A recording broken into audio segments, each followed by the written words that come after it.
হাসনা আব্দুল্লাহ কি বলে, কি স্বপ্ন দেখে, ভিডিও না দেখলে তো বুঝবেন না, তাহলে ভিডিও দেখেন, তাহলে বুঝতে পারবেন। 2036 সালে এনসিপির নেতৃত্বে আমরা সরকার গঠন করব ইনশাআল্লাহ। অনেকেই বলতে পারেন কথা বড় বড় বলা সহজ। যেটা বললাম শুরু হয় 1 দিয়ে, আমাদের শুরু হয়েছে 6 দিয়ে। ইনশাআল্লাহ এটা সংসদে সরকার গঠন করা পর্যন্ত অব্যাহত থাকবে। এবং এই সরকার কোনো দলের সরকার নয়, এই সরকার তারুণ্যের সরকার। এই সরকার এখানে যারা রয়েছে তাদের সরকার।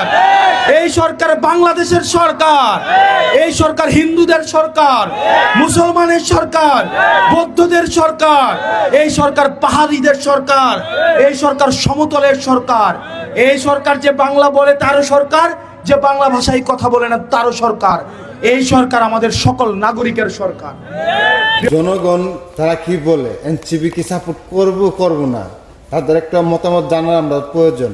চলেন ভিডিও দিকে আসি। আমি 10 বছরের ভিতরে 7 দেয় আর এনসিপি রাজত্ব করে আর কোন ব্যাপার হারা গেই আর দলের মধ্যে যত নারী আছে, কাউন্সিলর আছে, মেয়র আছে, আলাদা দেখুন বেতন আর এনসিপি গরিবের হলো দল তাই তো আর হন কেন অসংখ্য লোক আর বেতন 7 এনসিপির মধ্যে যোগদান দিবেলি বয়স শেষ কি এনসিপি ভালো একটা পর্যায়ে থাকবে সম্ভাবনা আছে।